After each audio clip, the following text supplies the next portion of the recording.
press the bell icon on the YouTube app to never miss a video from News Laundry. नमस्कार, ये है news laundry podcast और आप सुन रहे हैं एनएल चर्चा।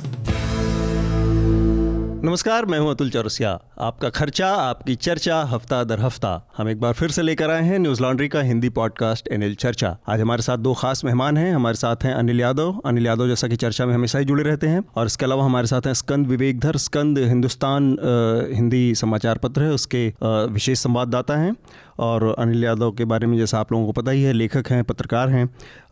इस बार की चर्चा, चूँकि चुनाव का मौसम है, तो हम चुनाव के इर्द गिर्द ही रखेंगे ज़्यादातर चीज़ें। और भी बहुत सारी चीज़ें पिछले हफ्ते हुई हैं। इस हफ्ते जिन विषयों पर हम चर्चा करेंगे, उनमें एक सबसे बड़ी जो घटना हुई वो हुई, प्रधानमंत्री नरेंद्र मोदी ने एक घोषणा की, देश के नाम संदेश में बताया कि भारत ने एक ऐसी क्षमता विकसित की है कि वो अब अंतरिक्ष में दूसरे देशों के उपग्रहों को मार गिराने की क्षमता हासिल कर ली है भारत ने। इसके अलावा राहुल गांधी ने अपने चुनावी अभियान के तहत एक बड़ी योजना का ऐलान किया है। अगर उनकी सरकार बनती है तो वो न्याय के नाम से एक ऐसी योजना को लागू करेंगे जिसका नाम न्याय उन्होंने दिया है। इसका अर्थ है कि न्यूनतम जो बेसिक इनकम है आम लोगों की, देश के करीब 5 करोड़ परिवारों को ऐसी सुविधा देने की बात चल रही है। उन्होंने कहा है कि उनकी सरकार बनने पर ये सुविधा दी जाएगी। इसके अलावा पिछले हफ्ते होली थी। होली के दौरान ही गुड़गांव में एक बड़ी घटना देखने को मिली, जहां पर मुस्लिम परिवार के ऊपर कुछ लोगों ने हमला किया, और उसके वीडियो चारों तरफ बहुत सर्कुलेट हुए हैं। उस पर भी हम बातचीत करेंगे। इसके अलावा सामाजिक कार्यकर्ता और अर्थशास्त्री जय अंद्रेज के साथ झारखंड में एक वाकया हुआ। उन्हें गिरफ्तार किया झारखंड की पुलिस ने। वो एक सार्वजनिक सभा को संबोधित करने वाले थे। झारखंड की पुलिस का कहना था कि उन्होंने इसके लिए ज़रूरी परमिशन नहीं ली है। तो हम सबसे पहले अपनी चर्चा की शुरुआत में नरेंद्र मोदी प्रधानमंत्री द्वारा घोषित जो योजना है हमारी, मिसाइल को मार गिराने की जो क्षमता है, उपग्रह को मार गिराने की जो क्षमता हासिल की है देश ने, उस पर बात करेंगे। एक चीज़ ये, पॉलिटिकल पार्टियां जो थी उन्होंने एक सवाल खड़ा किया इस पूरे विवाद के बाद कि क्या इसकी ज़रूरत थी कि प्रधानमंत्री इतने बड़े सस्पेंस बना के और इसकी घोषणा करे, इसके बजाय ये। और दूसरी एक चीज़ और इसमें बात शामिल की गई कि इस तरह से भारत सरकार की तरफ से या जो रूलिंग पार्टी है भारतीय जनता पार्टी की तरफ से पेश किया गया कि जैसे 1974 में या 1998 में भारत ने न्यूक्लियर बॉम्ब का जब टेस्ट किया था, उस तरह के उस स्तर की कोई बात है। तो इन दोनों चीज़ों में को आप अनिल कैसे देख पा रहे हैं? देखिए, अब इसमें इसको इस तरह से देखा जाए कि वास्तव में प्रधानमंत्री को राष्ट्र के नाम विशेष संबोधन के जरिए इसको बताने की कोई आवश्यकता थी नहीं। अगर राष्ट्र के नाम संबोधन की आवश्यकता थी तो शायद मुझे लगता है कि पुलवामा हमले के समय ज़्यादा थी, क्योंकि पूरा देश उसमें बहुत सदमे में था, नाराज़गी थी, और वो एक बड़ा इंसिडेंट था। मतलब वो पूरे देश को हिला देने वाला इंसिडेंट था। लेकिन उस समय प्रधानमंत्री को इस बात की ज़रूरत नहीं महसूस हुई कि वो राष्ट्र के नाम विशेष संबोधन दें। लेकिन ये जो घटना हुई कि 3 मिनट के भीतर अपने ही सैटेलाइट को, कबाड़ हो चुके, ऑब्सलीट हो चुके सैटेलाइट को डिस्ट्रॉय कर दिया एक मिसाइल ने, तो उन्होंने बताया पूरे देश को। तो इसके पीछे जो मकसद है वो है प्रोपेगेंडा का मकसद है। ये कोई ऐसी उपलब्धि नहीं है। ये जब उन्होंने विशेष संबोधन दिया, उसके कुछ ही मिनटों में लोगों ने याद दिलाना शुरू किया, जैसे द हिंदू ने याद दिलाया, इंडिया टुडे ने याद दिलाया कि ये स्टोरी, ये बात तो 2012 में हो चुकी थी। और अपने किसी सैटेलाइट को डिस्ट्रॉय करने का विकल्प हमारे वैज्ञानिकों ने इसलिए नहीं चुना क्योंकि वो जो कचरा होता, वो जो कबाड़ होता सैटेलाइट का, क्योंकि वो ज़मीन पे तो आएगा नहीं, वो ग्रेविटेशन की सीमा से बाहर उपग्रह को डिस्ट्रॉय किया गया है। तो वो जो कचरा है, वो जो उसकी किरचें हैं, वो वहीं स्पेस में उड़ती रहेंगी, और जो दूसरे सैटेलाइट्स हैं जो लाइव हैं, काम कर रहे हैं, उनसे टकराएंगी, उनको डैमेज करेंगी, एक बड़ी समस्या होगी। इस नाते इस काम को करना ज़रूरी नहीं समझा गया। तो मेरा तो अपना यही मानना है कि प्रधानमंत्री ने, नरेंद्र मोदी ने चुनाव में, चूँकि राहुल गांधी ने न्यूनतम आय योजना की घोषणा करके, एक वादा करके एक बड़ी लीड ले ली थी, उसको एनकाउंटर करना था, उसको लोगों का ध्यान दूसरी तरफ ले जाना था, इसलिए इस मौके का इस्तेमाल किया। और दूसरा ये है कि ये चुनाव आचार संहिता का उल्लंघन भी है, लेकिन अब देखा जाए, चुनाव आयोग ने इसका नोटिस लिया है, क्या कहता है? चुनाव आयोग ने कहा कि इसमें कोई गलत नहीं, उनका अभी आ गया है चुनाव आयोग का। लेकिन ये खैर ये तो एक्सपेक्टेड ही था कि इस तरह का चुनाव आयोग का इस तरह के तमाम मामलों में और लंबे समय से है कि इस तरह के मामलों, चुनाव आचार संहिता के उल्लंघन के मामलों में ज़्यादा कुछ कार्रवाई या उसका रिकॉर्ड बहुत कमज़ोर रहा है। लेकिन एक चीज़ जो नरेंद्र मोदी के हिसाब से देखने वाली है वो ये है कि एक पॉलिटिकल विल जो इस तरह के मामलों में होता है कि ज़रूरत पड़ती है, वो विल ये कह सकते हैं हम कि नरेंद्र मोदी के अंदर बाकी नेताओं के मुकाबले, जैसे आप बता रहे हैं 2012 में ये क्षमता थी लेकिन शायद वो टेस्ट नहीं कर पाए। तो पॉलिटिकल विल भी एक चीज़ होती है और वो उस लेवल पे शायद नरेंद्र मोदी बाकी लोगों से आगे थोड़ा सा खड़े होते हैं। नहीं, मुझे ये पॉलिटिकल विल का मामला कतई नहीं लगता है। मुझे लगता है कि ये ऐसी चीज़ें जो अब तक अवॉइड की जाती थीं, एक तरह से उन पे वो हम प्रशासनिक कामकाज का हिस्सा थीं, जैसे कि सर्जिकल स्ट्राइक, उनको पॉलिटिकली एनकैश करना, उनको भुनाना, उसके लिए जो एक नैक चाहिए वो नरेंद्र मोदी में है। ये पॉलिटिकल बिल से ज़्यादा किसी भी चीज़ के अपनी राजनीति के लिए इस्तेमाल करने की दक्षता और क्षमता का मामला है। स्कंद को मैं इस बातचीत में ले आना चाह रहा था। ये तो एक चीज़ है कि जो चुनावी आदर्श आचार संहिता लागू है और इस चीज़ को भारतीय जनता पार्टी, प्रधानमंत्री खुद भी बार बार कह रहे हैं कि विपक्ष हर चीज़ पे सवाल खड़े कर रहा है, या कुछ लिबरल या इस तरह के लोग हैं या पत्रकारों के ऊपर भी अटैक किया जाता है कि ये सवाल खड़े कर रहा है। लेकिन ये जो समय है, इस समय को चुनाव के, जबकि मॉडल कोड ऑफ कंडक्ट लागू है, तब इसको राजनीति के चश्मे से ना देखा जाए, या प्रधानमंत्री ऐसे आदमी तो है नहीं कि जो बिना अपना कोई काम राजनीति के लिहाज से ना करते हो या उनका कोई कदम राजनीति को छोड़ के होता हो। नहीं, ये तो बिल्कुल कहना गलत होगा कि ये प्रधानमंत्री ने अगर इसको राष्ट्र का नाम संबोधन किया तो वो भी उन्होंने राजनीतिक नजरिए से किया, क्योंकि जो अभी चुनाव है उस चुनाव का फोकस जो रूलिंग पार्टी भाजपा खासतौर पर अब वो मजबूत राष्ट्र के उस पर ले जा रही है। उसका फोकस है, वो चाह रही है कि पूरा का पूरा चुनाव इस बात पर हो, एक मजबूत राष्ट्र, एक डिसिसिव पावर लेने वाला प्रधानमंत्री कौन है, वो पूरा नैरेटिव इस पर शिफ्ट कर रहे हैं जो भाजपा कर रही है। तो उनको ये सपोर्ट करता था कि ये घटना, जैसा कि अनिल जी ने भी कहा, कि इतनी बड़ी नहीं थी जितना कि प्रधानमंत्री आए और उसको जाके वो इतने इस तरह सस्पेंस क्रिएट करके और इस तरह से बताएं। घटना बड़ी है, हमारी उपलब्धि को हम बिल्कुल डिनाई नहीं कर सकते, मजबूत उपलब्धि है, खासतौर पर तब जब चीन, जिससे आपके बहुत अच्छे रिश्ते नहीं है, उसके पास भी ये ताकत है। और आने वाले समय में जो मॉडर्न वॉरफेयर होगा उसमें इस तरह के खतरे बने हुए हैं कि आपके सैटेलाइट को ही नष्ट कर दे कोई दूसरा देश, तो आपके पास डिटरेंट होना चाहिए। तो उस लिहाज से उपलब्धि अच्छी है, मजबूत है। लेकिन इसको जिस तरीके से प्रधानमंत्री ने आके कहा, उसको भी कहने की आवश्यकता नहीं थी। हो सकता था डीआरडीओ इसे आकर डीआरडीओ उसकी सूचना देता। आपको चीन का मैं बताता हूँ, जब 2007 में चीन ने इस उपलब्धि को हासिल की तो चीन ने कहीं कुछ बताया ही नहीं। अमेरिका को पता चला कि यार ऐसा कुछ हो गया है, तो अमेरिका ने हल्ला मचाया कि चीन ने किया है। तो चीन ने शिन्हुआ एजेंसी के थ्रू 2 लाइन का स्टेटमेंट जारी किया कि हमारी एक सैटेलाइट, हमारे एंटी सैटेलाइट मिसाइल ने हमारे एक सैटेलाइट को मार गिराया। ये चीन ने इस तरह से इसको एक्सेप्ट किया था। तो आप इससे अंतर समझ सकते हैं। ठीक बात है। तो ये एक तरह से ये भी है कि आपकी अपनी जो स्ट्रेटजिक जो क्षमताएं हैं उनको गुप्त रख के भी उनका इस्तेमाल करने की एक रणनीति हो सकती है। खैर, प्रधानमंत्री नरेंद्र मोदी के बारे में एक चीज़ ये भी है कि चीज़ों को इवेंट बना देना, इवेंट के तौर पे उन चीज़ों को भुना लेना और लगभग हर अवसर पर चीज़ों को, वो उनकी एक आदत में शुमार है। तो वो भी एक उनकी वजह देखी जा सकती है।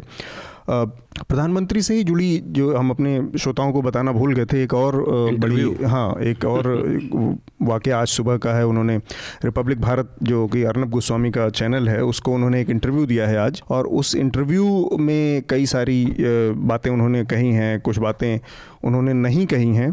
तो चूँकि अनिल ने भी उस इंटरव्यू को देखा है, स्कंद आपने भी देखा है, तो संक्षेप में अनिल, आपको क्या लगता है कि जो मतलब इलेक्शन से ठीक पहले उस इंटरव्यू में उनकी जो शारीरिक भाषा थी, इंटरव्यू की गुणवत्ता पर तो मैं नहीं जाना चाहूँगा ज़्यादा, क्योंकि इंटरव्यू अर्नब गोस्वामी ने अपने को बहुत ही एक्सपोज कर दिया है इस तरह का मामला। अर्नब गोस्वामी के लिए मैं चाहता हूँ कि अगर किसी को तय करना हो कि इस आदमी का जो पतन है वो 2 चीज़ों से तय करना चाहिए। एक, उस आदमी ने जो राज ठाकरे का इंटरव्यू किया है, और दूसरा इस आदमी ने जो प्रधानमंत्री का पिछले 2-3 इंटरव्यू किए हैं। इन 2 इंटरव्यू से उस पूरे आदमी के कैरेक्टर का एक वो देख सकते हैं कि आप कैसे, किस तरह से लोग बिहेव करते हैं सत्ता में या जिसके साथ, तो अर्नब गोस्वामी के इंटरव्यू के ऊपर बात करने की बजाय प्रधानमंत्री के जो जवाब थे वो और उनकी जो बॉडी लैंग्वेज चुनाव से ठीक पहले, उसको मैं चाहता हूँ कि उस पर बात की जाए। देखिए, एक तो इस इंटरव्यू में बार बार जिस चीज़ को अर्नब गोस्वामी जो इंटरव्यूअर हैं, जो खुद काफ़ी नर्वस थे, मतलब ऐसा लग रहा था कि जैसे उनसे ये ज़बरदस्ती इंटरव्यू करवाया जा रहा है। उन्होंने एक बार कहा कि आप इमरान खान का फ़ोन नहीं उठाते, पाकिस्तान के प्रधानमंत्री का। फिर उन्होंने कहा कि इमरान खान आपका फ़ोन नहीं उठाते। फिर उन्होंने कहा कि ये एसैट मिसाइल नहीं लॉन्च की गई है, एसैट सैटेलाइट लॉन्च किया गया है। तो काफ़ी उस तरह का इंटरव्यू था, लेकिन वो बार बार कह रहे थे कि प्रधानमंत्री बहुत आत्मविश्वास से भरे हुए दिखाई दे रहे हैं। लेकिन मुझे ये आत्मविश्वास स्पॉन्सर्ड किस्म का, अपने ऊपर ओढ़ा हुआ अति आत्मविश्वास लग रहा था, क्योंकि आत्मविश्वास एक लॉजिकल होता है। और प्रधानमंत्री ने जो इंटरव्यू में बातें कहीं वो यही दिखाता है, उनमें लॉजिक नहीं था। जैसे वो कह रहे थे कि विपक्ष ए सेट का मतलब नहीं जानता, विपक्ष नादान है, विपक्ष पॉलिटिकल अकेजन नहीं जानता। तो मतलब अपने प्रतिद्वंदी को इतना छोटा करके देखना, अंडरएस्टिमेट करके देखा, तो ये बिल्कुल प्रायोजित था। और दूसरी बात, वो जो बात कह रहे थे कि वो इस बार हम 300 से ज़्यादा सीटें जीतेंगे, लाने वाले हैं, तो ये भी बड़ी उस तरह की बात है, क्योंकि पिछली बार कोई बच्चा भी जानता है कि पिछले जो 2014 का चुनाव था, उस समय जिस तरह का नरेंद्र मोदी को लेके उत्साह था, जो लहर थी, जो चीज़ें दिखाई दे रही थी एयर में, इस बार वो सिरे से नदारद है। तो मुझे लगता है कि एक जो हॉलोनेस है, जो ये 5 साल का कामकाज सरकार का रहा है, इससे जो उपजी हुई निराशा है, इसके से जो एंटी इनकम्बेंसी है, इसको ढकने की कोशिश अपनी बॉडी लैंग्वेज से और अपने प्रायोजित आत्मविश्वास से इसको ढकने की कोशिश करते हुए प्रधानमंत्री मुझे दिखाई दिए। ठीक बात। आपने भी इंटरव्यू देखा स्कंद, आप कुछ कह भी रहे थे कि वो जो सवाल थे अर्नब गोस्वामी के, उन सवालों में आपको क्या नज़र आया? हाँ, जैसा आपने अभी शुरू करने में बोला कि इंटरव्यू की क्वालिटी पर चर्चा नहीं करें, तो माफ़ कीजिएगा, मुझे थोड़ा सा जाना पड़ेगा। आपको कुछ मैंने स्टैटिक्स भी बताया था कि अर्नब गोस्वामी ने जब इंटरव्यू शुरू किया तो उन्होंने 3 बार खुशी जताई कि प्रधानमंत्री ने उन्हें इंटरव्यू का मौका दिया, 2 बार आभार जताया और 3 बार थैंक यू कहा किसी भी सवाल पूछने से पहले। ये 1 मिनट में इतनी बातें उन्होंने की। तो एक, जब हम पत्रकारिता के छात्र होते हैं या कॉलेज में हमने जो शुरू की थी, तो ये बताया जाता था जो दरबार में जिले इलाही के सम्मान में कितना झुकना और कितनी बार झुकना है। हाँ, हमारे टीचर में बताते थे कि जब आप किसी का इंटरव्यू लेने जाते हैं, चाहे वो प्राइम मिनिस्टर का उदाहरण भी दिया जाता है नॉर्मली, कि आप प्रधानमंत्री के जब समकक्ष बैठते हो तो आप उनके बराबर में बैठते हो। ठीक है, तो जो इंटरव्यू में सब बराबरी मिला जाता है, आप झुक के इंटरव्यू नहीं ले सकते। तो वो उसका अभाव दिखा। मतलब हमें लगता है कि अगर हमें किसी एक बैड इंटरव्यू का एक एग्जाम्पल चाहिए तो ये एक हो सकता है। जहाँ दूसरा, अनिल जी ने जो 300 वाली प्रधानमंत्री का जो दावा था, उसको मैं थोड़ा सा प्रधानमंत्री को उस पर माफ़ी देना चाहूँगा, क्योंकि सभी नेता जो हैं वो अगर उनसे सवाल पूछा जाए कि आप कितनी सीटें जीतेंगे, तो वो पूर्ण बहुमत से 2-4 अपने 10% ज़्यादा बताते हैं, चाहे वो राज्यों का हो। तो इस पर प्रधानमंत्री को माफ़ी दे सकते हैं, क्योंकि सारी एक हर पॉलिटिकल जवाब ऐसा ही होता है। लेकिन जिस तरह के सवाल दिए जा रहे, जिस तरह के सवाल परोसे जा रहे थे थाली में रख के प्रधानमंत्री को, वो ज़्यादातर सवाल सजेस्टिव थे, और वो ऐसे सवाल थे जिसमें विपक्ष को कटघरे में करा जा रहा था। जैसे कि आपको राफेल का उदाहरण लें हम, ठीक है, हाँ, वो बड़ा क्लियर और है। हम एसेट का भी ले सकते हैं। हम कि इसमें बताते हैं कि हमने बहुत बड़ी उपलब्धि हासिल कर ली और ये बहुत ही, हम एक अच्छे टॉप 4 देशों में आ गए। लेकिन विपक्ष कह रहा है कि ये चुनाव के दौरान राजनीति के तौर एज ए राजनीतिक लाभ लेने के लिए किया गया। तो इस तरह से कि प्रधानमंत्री को अक्सर मौका मिलता है कि प्रधानमंत्री ने विपक्ष पर जमकर निशाना साधा। तो जबकि ये सवाल हो सकता है कि एज ए पत्रकार अर्नब गोस्वामी को पूछना चाहिए था कि आपने क्या इस समय पे किया, तो क्या ये आचार संहिता का उल्लंघन है, क्या आपको इसका अनाउंस करना चाहिए था। तो खुद सवाल ना पूछकर विपक्ष को घेरना, ये एक, आपके पास अगर मौका है प्रधानमंत्री से सवाल पूछने का, तो मेरे ख्याल से ऐसे सवालों से बचना चाहिए। मैं बीच में हस्तक्षेप करूंगा। मुझे लगता है कि ये इंटरव्यू अर्नब को करना ही नहीं चाहिए था, क्योंकि अर्नब ने बीच में कहा कि उनकी हिंदी खराब है, उनको हिंदी नहीं आती, और नरेंद्र मोदी ने पूरा इंटरव्यू हिंदी में दिया।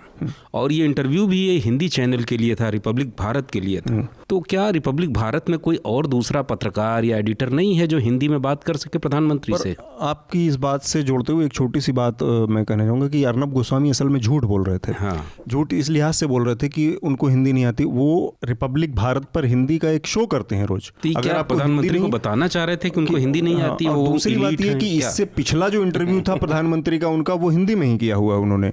तो पहले में अगर आपको ये लॉजिक नहीं है या पहले में आपको इस बात का खेद नहीं, तो दूसरे इंटरव्यू में या बाद वाले इंटरव्यू में ये खेद जताने का कोई औचित्य इधर नहीं। भूल गए होंगे हिंदी, इधर बीच के दिनों में भूल गए होंगे। तो ये मतलब उनकी अपनी हो सकता है खाली बातचीत को एक स्टार्ट करने का उनका एक तरीका रहा हो, लेकिन इंटरव्यू के जब की क्वालिटी का जो स्कंद ने जिक्र किया, बस उसमें इतना ही आखिरी में जाते जाते जो मैंने देखा उसका बताना अपने श्रोताओं को बहुत दिलचस्प होगा कि बात चली थी सुधीर चौधरी के इंटरव्यू से, और फिर प्रसून जोशी के इंटरव्यू में बात आई आप में जो फ़कीरी दिखती है, वो अंत में आके अर्नब गोस्वामी पर टिकी। इस इंटरव्यू में उन्होंने कहा आप खाते क्या हैं? आप दिन भर में 4-4, 5-5 जो रैलियां कर जाते हैं, क्या खाकर करते हैं? एक प्रधानमंत्री से ये सवाल करने के बाद इस पूरे इंटरव्यू को देखने का औचित्य ऐसे ही समाप्त हो जाना चाहिए। स्कंद, देखिए आपने प्रसून जोशी का नाम लिया, उनको तो माफ़ी है क्योंकि पत्रकार नहीं है। ठीक है, सेलिब्रिटी है, करण जौहर भी इंटरव्यू ले सकते हैं, वो फ्री है कि वो कुछ भी पूछ सकते हैं। लेकिन चुनाव के समय में एक पत्रकार को जो सवाल पूछने चाहिए वो बहुत अलग होने चाहिए। प्रधानमंत्री 5 साल सरकार चला चुके हैं और रिव्यू का वक्त है जी, और उन्होंने कोई प्रेस कॉन्फ्रेंस करी नहीं, तो बहुत ज़्यादा लोगों को मौका भी नहीं मिला उनसे सवाल पूछने का। अगर आपको मौका मिला है तो आपको सही सवाल पूछने चाहिए, या वो सवाल जिनके जवाब जनता को जानने की ज़रूरत है, न कि इसको एक प्रोपेगेंडा के तौर पर सरकार की मदद के लिए इस्तेमाल करना चाहिए था।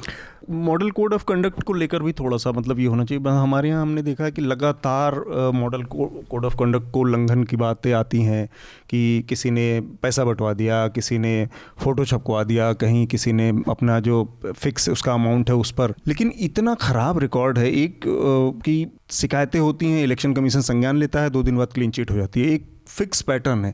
तो ये जो शिकायत होने या मॉडल कोड ऑफ कंडक्ट को लागू करवा पाने की जो व्यवस्था है इलेक्शन कमीशन की, इसको अनिल आप कैसे देख पाते हैं? देखिए, वो सारी संस्थाओं के साथ यही हुआ है कि जिसकी जो पार्टी सत्ता में होती है वो सबसे ज़्यादा मॉडल कोड ऑफ कंडक्ट का उल्लंघन करती है। और चुनाव आयोग का रवैया वही है जो बाबुओं का रवैया होता है, क्लर्कों का रवैया होता है कि जिसकी पार्टी है, जिसकी सरकार है, जो राजा है, उसकी गलतियों को, उसके उल्लंघनों को, उसके ऑफेंसेस को अनदेखा करता है चुनाव आयोग। चुनाव आयोग वहाँ काम करता है जहाँ लोग कमज़ोर होते हैं। जैसे कोई छोटी मोटी पार्टी उल्लंघन करे या पार्टी भी ना हो, जैसे आप देखिए जियां दरेज वाले मामले में उनको जो गिरफ्तार किया गया, जो वो सभा कर रहे थे राइट टू फूड के लिए, वो मॉडल कोड ऑफ कंडक्ट के उल्लंघन में किया गया है। अब ना तो जादरीज मेरे ख्याल से चुनाव तो लड़ नहीं रहे थे, वो चुनाव भी नहीं लड़ रहे हैं, ना तो उनका कोई प्रचार किसी पॉलिटिकल पार्टी की तरफ वो हैं। हाँ। वो सिंपली लोगों को अवेयर कर रहे थे कि जो उनका अधिकार भोजन का अधिकार है और पीडीएफ सिस्टम को कैसे उनको अपने पक्ष में इस्तेमाल करना चाहिए। तो वहाँ काम कर जाता है आपका कोड ऑफ कंडक्ट। हाँ। लेकिन जहाँ इतने बड़े बड़े वायोलेशंस हो रहे हैं कि राष्ट्र के नाम विशेष संबोधन हो रहा है, पैसे बांटे जा रहे हैं, ये मतलब एक इंस्टीट्यूशन के तौर पे जो इलेक्शन कमीशन की पूरी संस्था है, ये बताता है कि डेमोक्रेटिक इंस्टीट्यूशन उतनी मजबूती नहीं पा सके हैं या उनको उतना शेल्टर नहीं है कि वो एक अपनी जो सत्ताधारी पार्टी है उसके सामने खड़े हो पाए। एक जानदेज वाले में थोड़ा सा मैं ऐड कर दूं, ये चुनाव आयोग की कार्रवाई नहीं थी जानदेज पे, पुलिस की कार्रवाई थी। हम चुनाव आयोग को थोड़ा सा अलग करना होगा उससे। चुनाव आयोग, कल ही मैं किसी ऑफिसर के पास बैठा हुआ था, वो अपने स्टेट आंध्र प्रदेश में कभी वो चुनाव आयुक्त हुआ करते थे, तो वो बता रहे थे कि चुनाव आयोग के पास मॉडल कोड ऑफ कंडक्ट को लागू कराने की सिर्फ एक पावर है, वो ये है कि वहाँ पे चुनाव से मना कर दे कि हम चुनाव नहीं करा पाएंगे। उसके अलावा सारी मशीनरी जो होती है वो कंट्रोल में स्टेट्स और सेंटर की रहती है, जिसके अंडर में है। सिर्फ ये प्रेशर है। तो जब आप जो भी इसमें सत्ताधारी दल होते हैं, चाहे वो स्टेट्स में हो चाहे राज्य में हो, तो वो इसको मान के चलते हैं कि वो जो ऑफिसर्स की लॉयल्टी है वो उसके पास ही रहेगी, और इसका दुरुपयोग होता है और हमेशा से होता आया है। अगर कोई चुनाव आयुक्त, जाए आप जेएम लिंगदो, मुझे आखिरी जो बहुत ही सख्त चुनाव आयुक्त के तौर पर याद है जेएम लिंगदो हैं। जेएम लिंगदो के बाद बहुत ऐसा सख्त छवि वाला कोई चुनाव आयुक्त नहीं आया। उस समय के जो चुनाव आयुक्त थे वो सीधी उनकी वार्निंग जाती थी कलेक्टर्स को, वो बहुत ज़्यादा स्टेट्स पर नहीं जाते थे, कलेक्टर्स को जाते थे, और कलेक्टर्स पर कमांड के थ्रू उनकी चीज़ें चलती थी।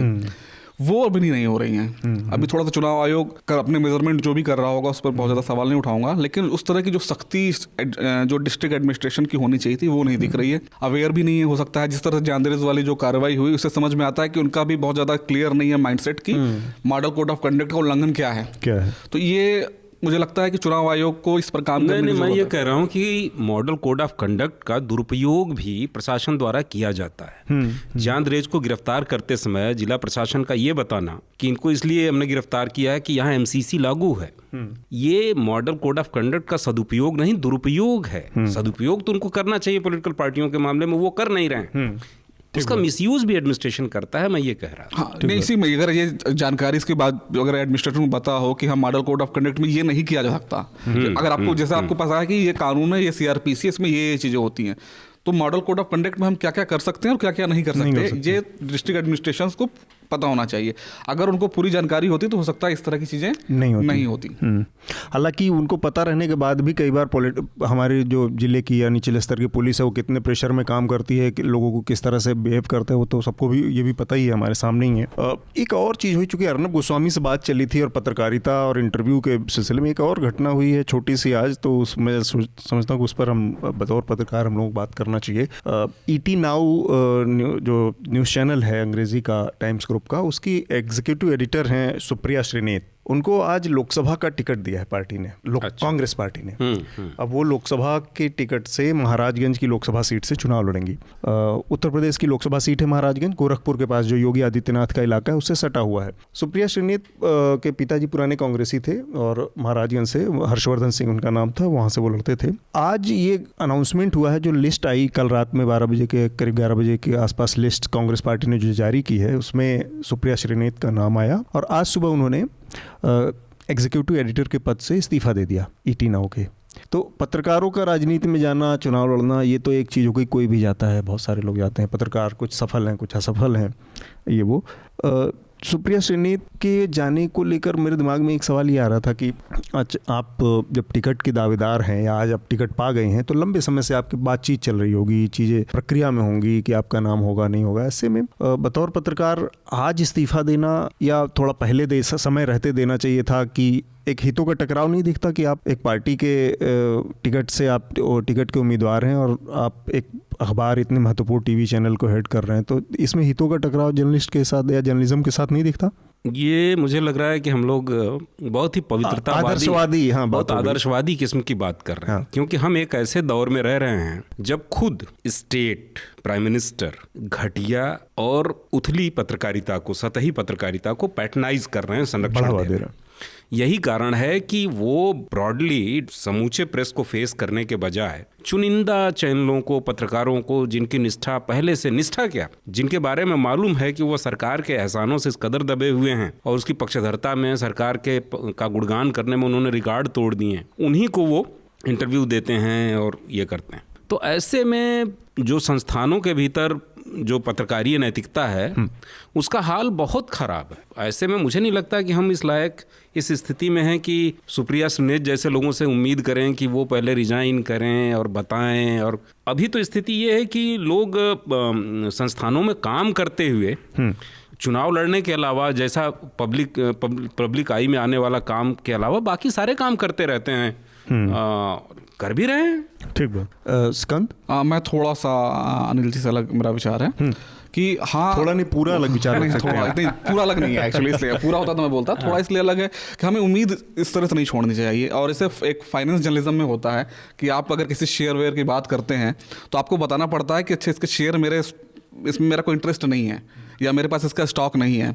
तो मुझे लगता है कि जो राजनीतिक पत्रकारिता है ना, उसमें भी एक डिस्क्लेमर की ज़रूरत है। इसमें बताना होगा कि भाई इसमें हमारा कोई स्टेक नहीं है। ये मुझे पहली बार ये ज़रूरत लगी जब आम आदमी पार्टी का जब उद्भव हुआ, तो उसमें पत्रकारों का बहुत स्टेक था। जैसे आशुतोष जैसे लोग भी आए जिन्होंने बिल्कुल अन्ना, आशीष खेतान, आशुतोष, तमाम लोग पत्रकार घुसे हुए थे। आशीष खेतान प्रिंट में थे, उनकी स्टोरीज को उतना नहीं कहूँगा, लेकिन आशुतोष ने पूरा प्रोपेगेंडा के स्टाइल में चलाया था, सही हो गलत हो, मतलब एक फेवर में चलाया था बिल्कुल।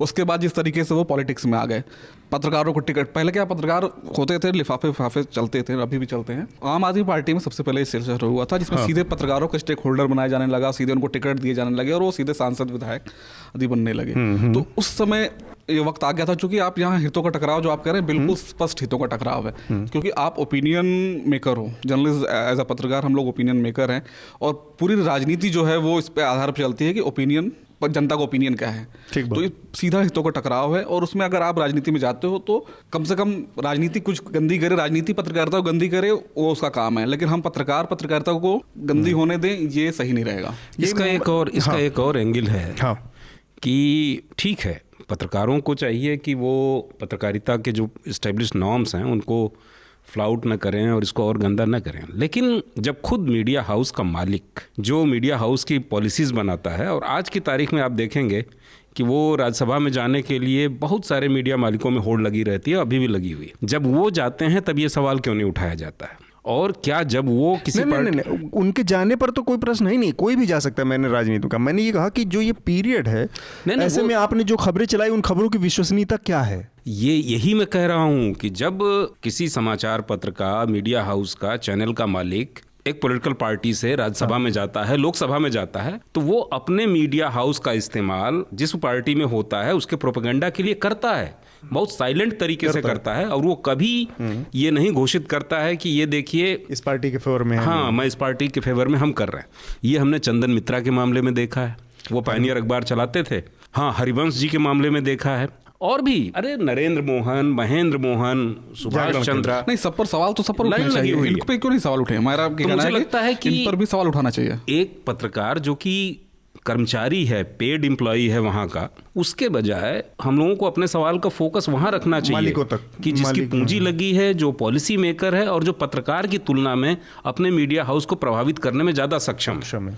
तो मुझे लगता है कि यहाँ ज्यादा उंगली रखी जानी चाहिए। ज्यादा नहीं, उंगलियां तो दोनों पर रखनी चाहिए। आप मालिक पर रखकर पत्रकार को हम नहीं बख्श सकते कि ये तो सैलरीड है, इसको ये तो करने दो राजनीति, ये कुछ भी कर ले, लेकिन मालिकों पर सवाल नहीं। अगर सवाल उठाना है तो आपको दोनों पर उठाना पड़ेगा। संपादक किसी अखबार की पॉलिसी को संपादक भी पूरी तरह से प्रभावित करते हैं, आप संपादक को नहीं बख्श सकते कि ये मालिक का गुलाम है और ये दखल नहीं दे पा रहा होगा। अच्छी चर्चा हुई मुझे लगता है इस विषय पर।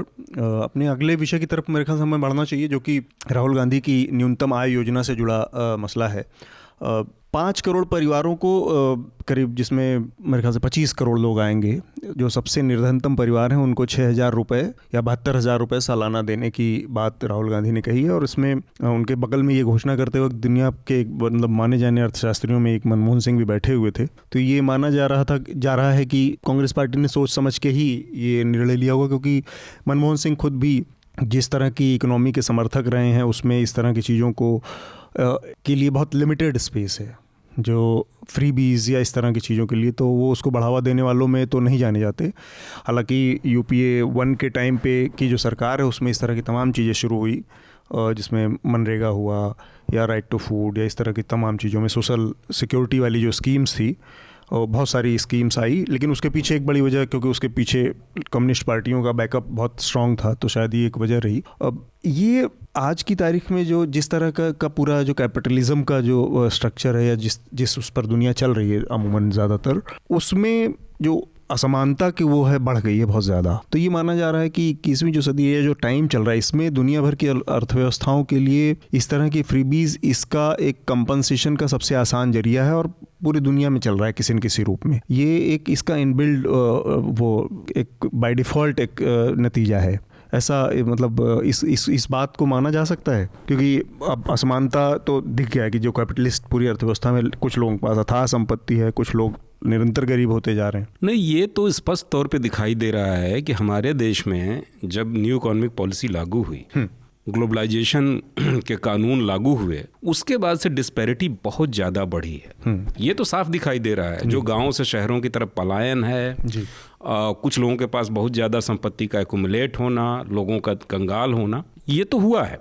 लेकिन ये जो कांग्रेस जिस स्कीम की बात कर रही है, न्याय स्कीम की बात कर रही है, ये इसके पीछे कोई सदाशयता नहीं है, इसके पीछे कोई गरीबी दूर करने की मंशा नहीं है।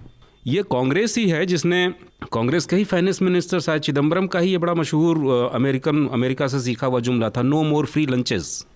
तो हमारा देश तो आज़ादी के बाद से ही सोशल वेलफेयर स्टेट है। हाँ। और ये निहित है हमारे कॉन्स्टिट्यूशन में, हमारे कानूनों में कि सबको शिक्षा का अधिकार है, भोजन का अधिकार है, जीवन का अधिकार है, आवास का अधिकार है, मूल अधिकारों में ये शामिल है। उसके बाद भी हमें इस तरह की पॉलिसी बनानी पड़ती है 50-60 साल बाद। हाँ, वही मैं कह रहा हूँ कि पहले तो आपने डिस्पैरिटी लाने वाली, कुछ लोगों को बहुत अमीर बनाने वाली, कुछ लोगों को, बहुत सारी जनता को दरिद्र बनाने वाली पॉलिसी से एक ऐसी स्थिति क्रिएट की। उसके बाद फिर जब आप घिर जाते हैं, आपके सामने सांप्रदायिक उन्माद को रोकने का कोई तरीका नहीं दिखाई देता है, तो अचानक आप फिर एक इस तरह की योजना लेके आते हैं कि हम जो अन्याय हुआ है गरीबों के साथ, जो सामाजिक अन्याय है, आर्थिक अन्याय है, उसको दूर करेंगे। तो मुझे लगता है कि कुछ ऐसा होना चाहिए कि ये राजनीतिक दलों पे लगातार इस बात का दबाव हो और वो ये न भूलें कि ये सोशल वेलफेयर स्टेट है और इस तरह की स्कीम्स की बहुत ज़रूरत है भारत जैसे देश में। और ये बात भी बिल्कुल ठीक है कि अगर आप उद्योगपतियों को, एंटरप्रेन्योर्स को अरबों अरब रुपए पब्लिक मनी खाने की, अपने से औद्योगिक इकाइयों को बीमार दिखा करके हड़प जाने की और उनको लूट करके विदेश चले जाने की छूट देते हैं, तो सबसे ताज़ा वाकया है जेट एयरवेज को जिस तरह से अब सरकारी बैंकों से बेल आउट करने का निर्णय सरकार ने दिया है, उसके कॉन्टेक्स्ट में तो वही मैं कह रहा हूँ कि अगर एक आदमी के लिए आप इतनी छूट दे सकते हैं तो ये करोड़ों लोग जिनका जीवन संकट में है, जिनके लिए रोजी रोटी चलाना मुश्किल हो गया है, क्यों नहीं उनकी मदद की जानी चाहिए। स्कंद, आपको इस स्कीम को लेकर आपके मन में कोई संशय? एक बड़ा जेन्युइन सा सवाल लोगों का आया, तमाम मतलब जिस तरह की बहसें हो रही थी उसमें, कि करीब 3-3.5 लाख करोड़ रुपए की ज़रूरत पड़ेगी इस स्कीम के लिए, तो ये अतिरिक्त पैसा कहाँ से आएगा, ये पैसा ये वो। दो चीज़ें इसमें ज़रूर मैं कहना चाह रहा था कि एक तो ये कि दोनों पार्टियां जो हैं, जो इसका विरोध कर रही है, भारतीय जनता पार्टी जो थोड़ा सदमे में है इस घोषणा से, और दूसरा कांग्रेस, दोनों ने अभी इस पर अपना पूरा रुख स्पष्ट नहीं किया है कि अगर ये स्कीम लागू करेंगे तो इसके बदले में जो पुराने वेलफेयर स्कीम्स हैं उनके साथ क्या करेंगे, क्योंकि कहीं ना कहीं तो अकोमोडेट करना पड़ेगा। अलग से 3.5 लाख करोड़ तो वो इकोनॉमी में कोई अलग से रखा पैसा है नहीं, पंप कर दिया जाएगा और ये हो जाए। उस पर ये सारी दोनों पार्टियां शांत हैं। और दोनों पार्टियों की बात मैं इसलिए कह रहा हूँ क्योंकि नरेंद्र मोदी ने भी किसानों को 6,000 रुपये महीने देने की घोषणा कर रखी है, सालाना। तो ये जो इस तरह की स्कीमें हैं, इसमें दोनों पार्टियों को अपनी पूरी स्थिति स्पष्ट करनी है।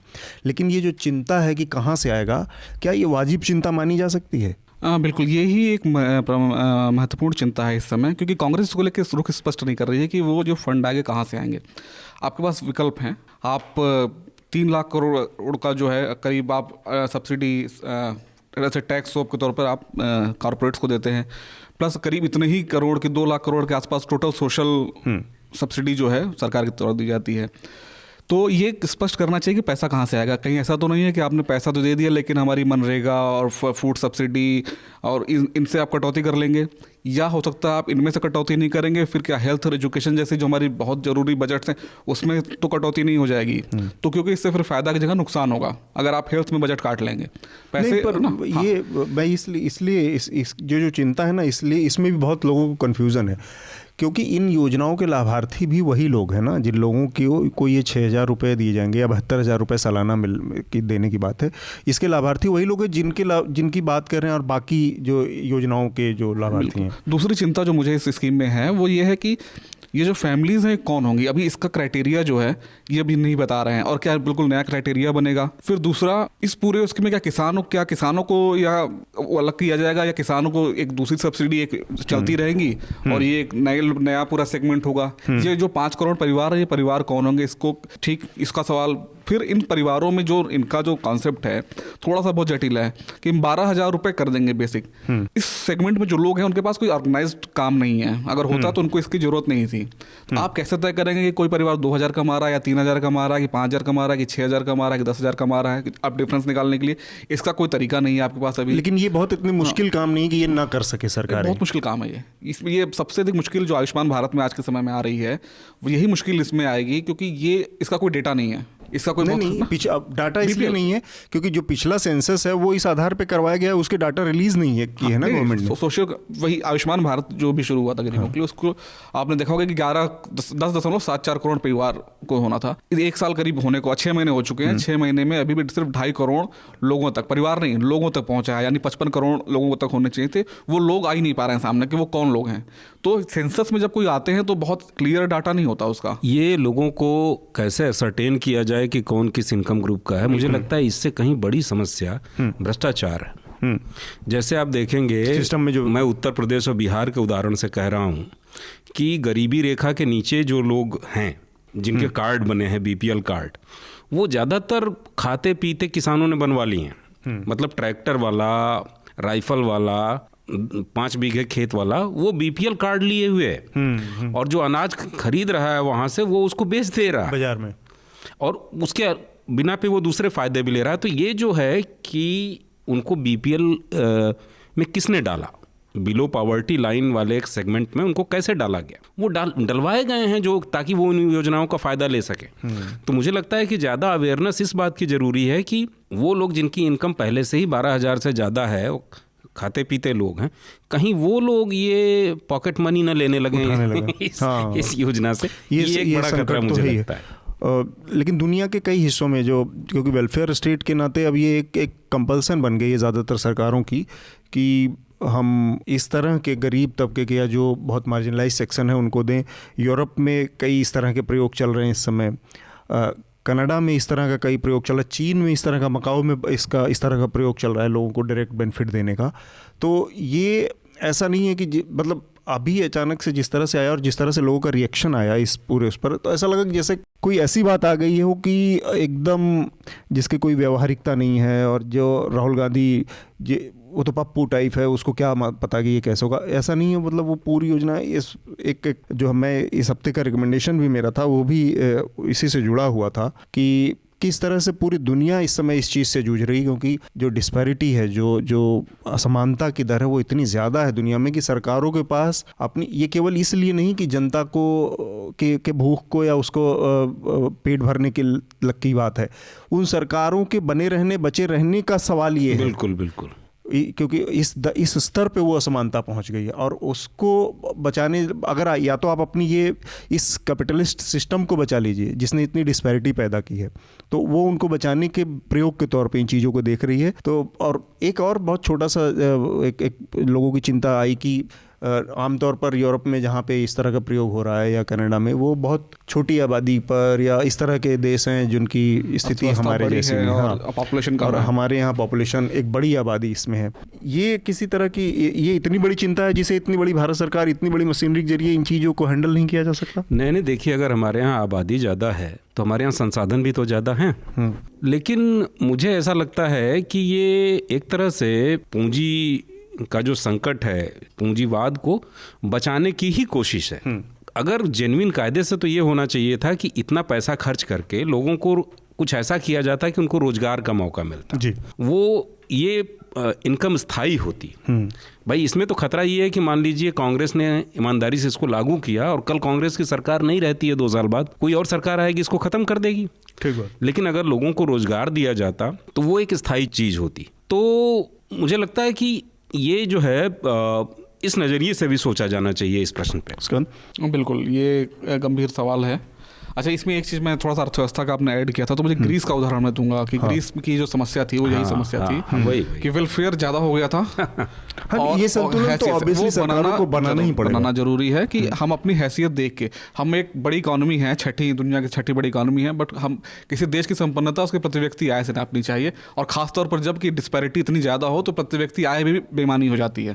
तो ऐसी कोई मतलब नहीं है कि कुछ लोग 10 रुपए कमा रहे हैं, कुछ एक आदमी के पास सारी वेल्थ है, तो आप उसमें एवरेज निकाल के क्या करेंगे? किस लेवल कितने, कल हम जो हमारा जो वेलफेयर है वो किस तरह से, हमारा वेलफेयर ऐसा होना चाहिए जो सशक्तिकरण दे लोगों को, या हमारा ऐसा होना चाहिए कि वो एज अ फ्री बीज के तौर पर दें, इसका भी एक संतुलन हमें बनाने की जरूरत है। एक और बेमतलब की चिंता जताई गई कि इससे क्या होगा, लोगों को आदत पड़ जाएगी मुफ्तखोरी की, हरामखोरी की आदत हो जाती है। गरीब नहीं रहना चाहता कोई भी, हम मध्यम वर्गीय, हम उच्च मध्यम वर्ग में जाना चाहते हैं। ये इसी से जुड़ा सवाल है कि जब जो प्रयोग हुए अलग अलग जगहों पे, उसमें यही आया कि जिनको थोड़ा सा मिलता है तो फिर वो उस पैसे का इस तरह से इस्तेमाल करना सीखते हैं या उद्यम में लगाते हैं कि उसको 1 का 2, 2 का 3, 3 का 4 करने की प्रक्रिया बढ़ती है। तो वो उद्यमशीलता पैदा होती है, एक कंपटीशन पैदा होता है, या उससे जो सुख सुविधा आती है उसमें बढ़ोतरी की इच्छा आती है। ऐसा नहीं है कि पैसा आ गया और लेके उसको खा के और दूसरी तरफ से, या ऐसे क्यों, अगर ऐसा होता तो ये जो 6वां वेतन आयोग 7वां वेतन आयोग आया और सरकारी कर्मचारियों की तनख्वाहें बहुत ज़्यादा बढ़ गई, तो इन सबको तो विलासी हो जाना चाहिए था, फिर काम धाम छोड़ करके भोग विलास में ही लग जाना चाहिए था। लेकिन आप देखेंगे कि वो उनकी अलग अलग चीज़ों में इन्वेस्ट करना और उस पैसे से ज़्यादा पैसा बनाने की टेंडेंसी बढ़ी है। तो इसलिए ये जो एक इलिटिस्ट और फ्यूडल माइंडसेट है कि गरीब आदमी के पास पैसा आएगा तो हरामखोर हो जाएगा, काम करना बंद कर देगा, ये बेकार की बात है। मैं इससे सहमत नहीं। हाँ, इसमें आपको याद होगा जब नैनो का अनाउंस हुआ था ना, टाटा मोटर्स ने नैनो अनाउंस की थी गरीबों की कार के नाम पे, तो बड़ा विरोध हुआ था कि फिर तो पूरी सड़क जाम हो जाएगी, कुछ हो जाएगा, क्योंकि गरीब आदमी के पास कार आ जाएगी कि भाई थोड़ा कम कमाने वाला भी कार ले लेगा। तो बड़ी आर्टिकल छपे थे टीवी में, सब में आता था कि पूरी सड़कें जाम हो जाएंगी, पूरा पोल्यूशन हो जाएगा, तो इसमें बर्बाद हो जाएगा। इस योजना में भी कहा जा रहा है कि घरेलू नौकर मिलने बंद हो जाएंगे, मजदूर मिलने बंद हो जाएंगे। ये तो मनरेगा के बाद भी लोगों ने कहा ना कि खेतों में मजदूर नहीं मिल रहे हैं, ये नहीं मिल रहे हैं। लेकिन ये केवल एक तरफा इतना सिंपल मामला नहीं है ना। इस मनरेगा ने जो महानगरों के ऊपर बढ़ रहा बोझ था, या पलायन की जो समस्या थी, या रोजगार की समस्या थी, उन चीज़ों पर कितना टैप किया था। अब फिर से वो ख़त्म हो गई, आपने दूसरी तरफ डाइवर्ट कर दिया, फिर वो सारी समस्याएं एकदम से सर उठाने लगी हैं। तो इन योजनाओं को एकदम बहुत ही, मुझे लगता है कि एक और भी चीज़ है इसके पीछे, ये जो सवाल उछाले जाते हैं ना, उसके पीछे पॉलिटिकल मोटिव्स ज़्यादा हैं। और ये क्योंकि सोशल मीडिया है, उस पर प्रायोजित बहुत सारी चीज़ें आ जाती हैं, तो ये जो सवाल उठाते हैं लोग, बहुत सारे इसमें पॉलिटिकल मोटिव से प्रेरित लोग ज़्यादा होते हैं, पॉलिटिकल उनके हित लाभ ज़्यादा टिके रहते हैं। वरना इस तरह की बात करने का मतलब, इस तरह के सवाल उठाने का और क्या औचित्य है कि लोग हरामखोर हो जाएंगे। नहीं, एक बात आप देखिए कि हमारे यहाँ ये जो मध्यम वर्ग का विस्तार हुआ है, और पिछले 20 सालों में मध्यम वर्ग ही एक तरह से सारी चिंताओं के बीच में केंद्र में आ गया है। सारी योजनाएं उसी को ध्यान में रख के बन रही हैं, और वो बड़ा सरकार का दुलारा क्लास है, और उद्योगपतियों का और पूंजीपतियों का भी बड़ा दुलारा है, क्योंकि सबसे बड़ा कंज्यूमर वही है। लेकिन इसी के साथ साथ आप पाएंगे कि ये मध्यम वर्ग जो पहले शिक्षित होने के नाते, जागरूक होने के नाते सारे क्षेत्रों में नेतृत्व देता था, चाहे वो साहित्य हो, कला हो, फिल्म हो, राजनीति हो, सारे नेता यहीं से आते थे। लेकिन आप पाएंगे कि पिछले 20 सालों में जो संपन्नता आई है, उसी के साथ साथ एक विचारहीनता भी आई है, एक पतन भी आया है। आप देखेंगे कि ये मध्यम वर्ग पिछले 20 सालों में ज़्यादा धार्मिक हुआ है, कर्मकांडी हुआ है, अंधविश्वासी हुआ है, और दूसरी तरफ वही सामंती मूल्य फिर से आ रहे हैं।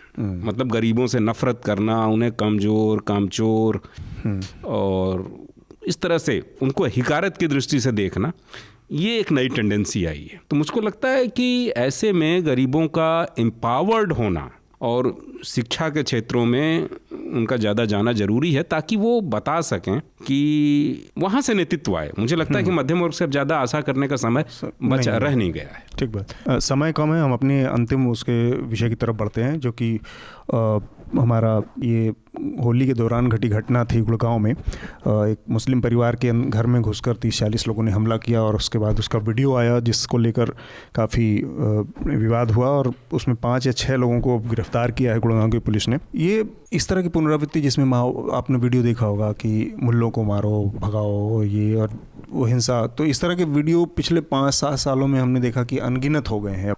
कभी दादरी में हो रहा है, कभी यहाँ पे ये पूरा जो एक बेल्ट है यहाँ से लगती हुई राजस्थान और हरियाणा का जो हिस्सा है, जिसमें जुनैद की हत्या हुई और काऊ लिंचिंग की तमाम वारदातें हुई, उसमें उसी के आसपास का ये भी मामला है। तो केवल इसको अब ये कह देना कि एक आध घटना है, या ये एक फ्रिंज के द्वारा की घटना है, या फिर ये पूरी सोसाइटी के अंदर एक अब बैठ गई बात है कि अगर खेल में भी, जैसा कि इस मामले में था कि क्रिकेट खेलने को लेकर विवाद हुआ, उसमें भी अब जब लड़ाई का अगला सिरा होगा, उसमें हम उसके धर्म को देख के तय कर रहे हैं।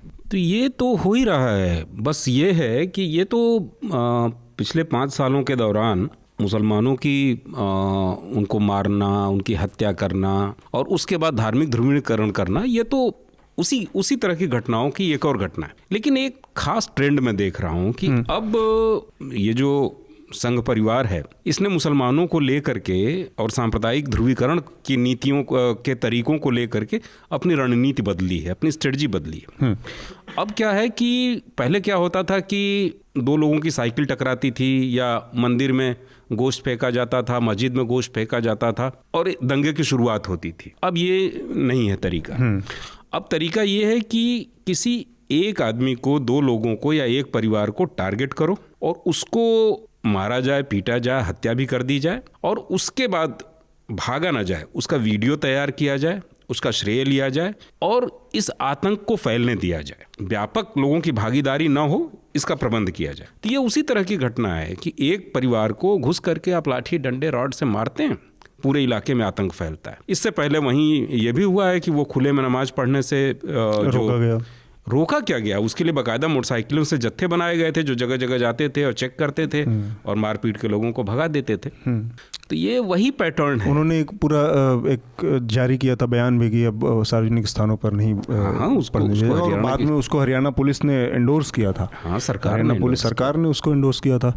स्कंद, ये क्योंकि आप रिपोर्टिंग करते रहे इस तरह के मामलों में, इस पूरे इलाके में, दिल्ली के इर्द गिर्द इलाके में इस तरह के कम्युनल जो हॉटबेड बन गया, वो ये केवल ओवर मीडिया का मसला हो गया है या फिर वास्तव में इसके इर्द गिर्द हरियाणा में, दादरी में, ये एनसीआर के इलाकों में इस तरह की चीज़ें क्यों 5 सालों में 7 सालों में ज़्यादा हो रही हैं? देखिए, हम जब मेट्रो की बात करते हैं तो हम एक जो अनुभव कर रहे हैं कि यहाँ पे आके जातियाँ मिट रही हैं मेट्रोज में, जो बड़ी बड़ी मल्टी स्टोरीज हैं, लेकिन धर्म जो है वो और प्रगाढ़ होता जा रहा है। आप एक बड़ी बड़ी इशारा अनील कर रहे हैं ना, हाँ, बड़ी बड़ी सोसाइटीज आप देखेंगे, बड़ी बड़ी सोसाइटीज आप देखेंगे तो आपको उसमें मंदिर मिलेंगे।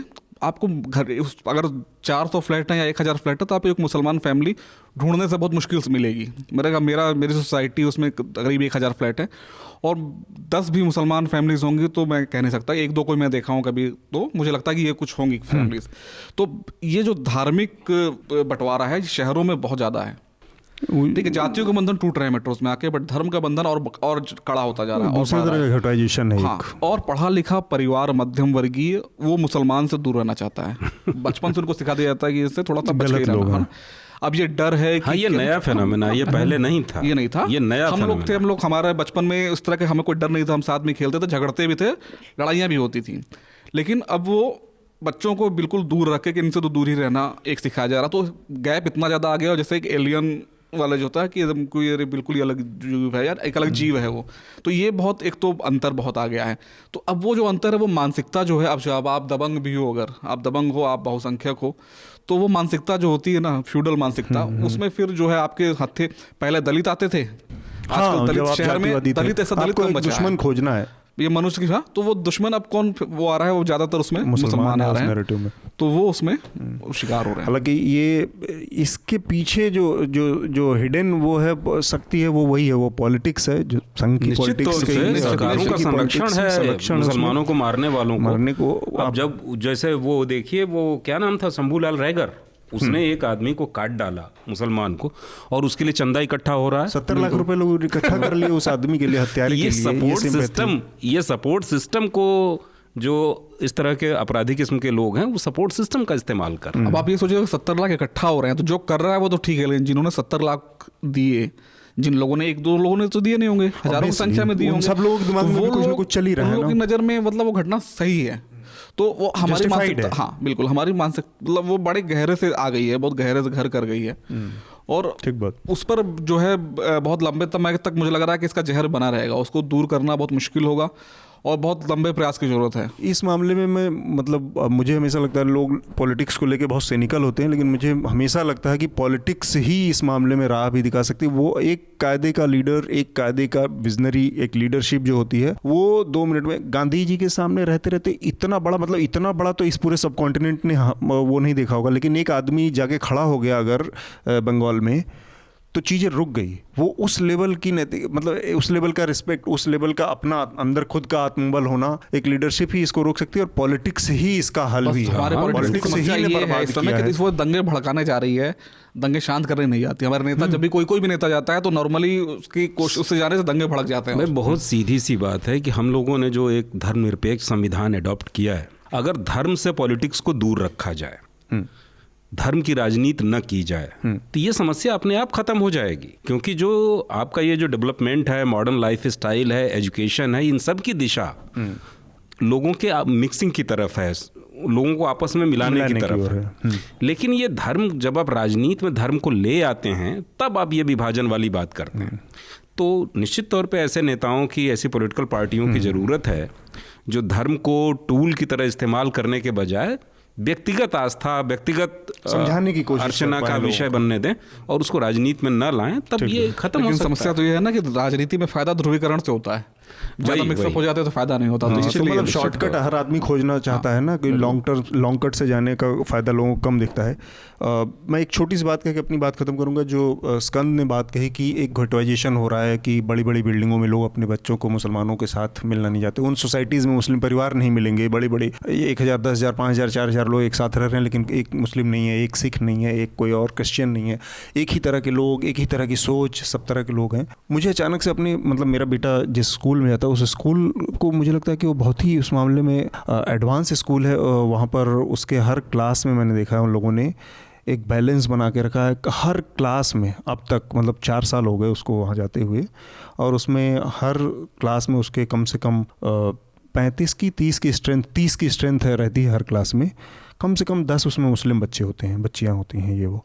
तो ये मिक्सअप बना के रखते हैं। तो मुझे लगता है कि सोच के लेवल पे लोग इस तरह के काम कर रहे हैं। कम से कम इससे जो मिक्सअप होगा लगातार शुरू से, वो शायद ज़्यादा, मतलब उसके दिमाग में असर डालेगा। मतलब सोसाइटी में भले माँ बाप उस तरह का वो करके इस चीज़ों को अलगाने की कोशिश करते हों, लेकिन स्कूलों में इस सब के जरिए वहाँ पे एक अलग ये चीज़ कुछ लोग निश्चित तौर पे इस दिशा में सोच रहे हैं, बढ़िया काम कर रहे हैं। लेकिन असली समस्या जो धार्मिक नेतृत्व है वहाँ है, जो मुसलमानों का धार्मिक नेतृत्व है, जो हिंदुओं का धार्मिक नेतृत्व है, वो उसमें बहुत सीरियस प्रॉब्लम है। वो बड़े आराम से राजनीतिक दलों से फायदा लेकर के, उनके साथ साठगांठ करके, जो इस तरह के विचार हैं अलगाव वाले, सांप्रदायिक उन्माद वाले, उसकी पैरवी करता है। और ये कमीशनखोरी भी कर रहा है मीडिया। हाँ, ये मौलाना भी करते हैं, हिंदू धर्माचार्य भी करते हैं, और बाकी लोग भी करते हैं। जिस दिन ये गठबंधन, पॉलिटिक्स से धर्माचार्यों का गठबंधन टूट जाएगा, उस दिन ये समस्या खत्म हो जाएगी। ठीक बात।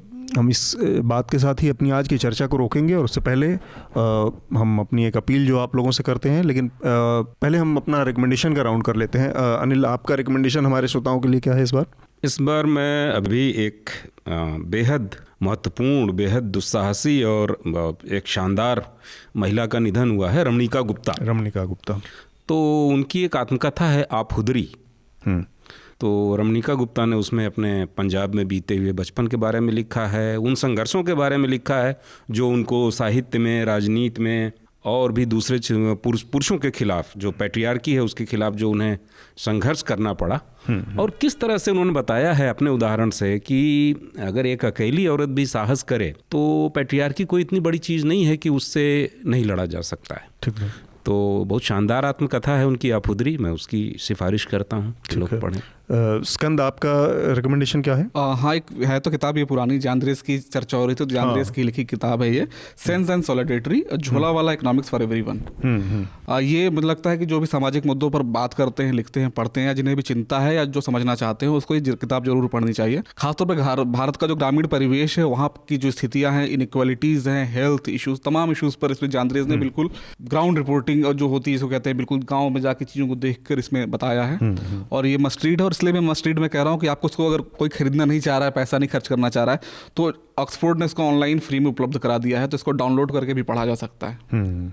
ठीक बात। मेरा रिकमेंडेशन इस बार न्यूज़ लॉन्ड्री का एक आर्टिकल है, जो कि जो राहुल गांधी की ये योजना घोषित हुई है न्याय, उससे संबंधित है, न्यूनतम आमदनी पर अधिकतम अज्ञानता।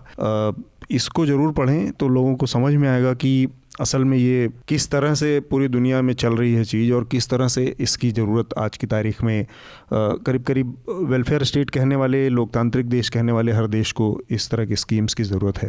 इसके साथ ही हम अपनी आज की चर्चा को रोकने से पहले आप लोगों से फिर से अपील करना चाहेंगे कि न्यूज़ लॉन्ड्री को सब्सक्राइब करें, या फिर किसी भी ऐसे मीडिया संस्थान को सब्सक्राइब करें जिन्हें आप पसंद करते हैं, क्योंकि आपके समर्थन से जो मीडिया खड़ा होगा वो आपकी बात ज़्यादा करेगा, और किसी भी तरह के पॉलिटिक्स, किसी भी तरह के कॉरपोरेशन के दबाव से भी मुक्त रहेगा। आप सभी लोगों का बहुत बहुत शुक्रिया। धन्यवाद। न्यूज लॉन्ड्री के सभी पॉडकास्ट टिचर, iTunes और दूसरे पॉडकास्ट प्लेटफॉर्म पे उपलब्ध हैं। खबरों को विज्ञापन के दबाव से आजाद रखें, न्यूज लॉन्ड्री को सब्सक्राइब करें।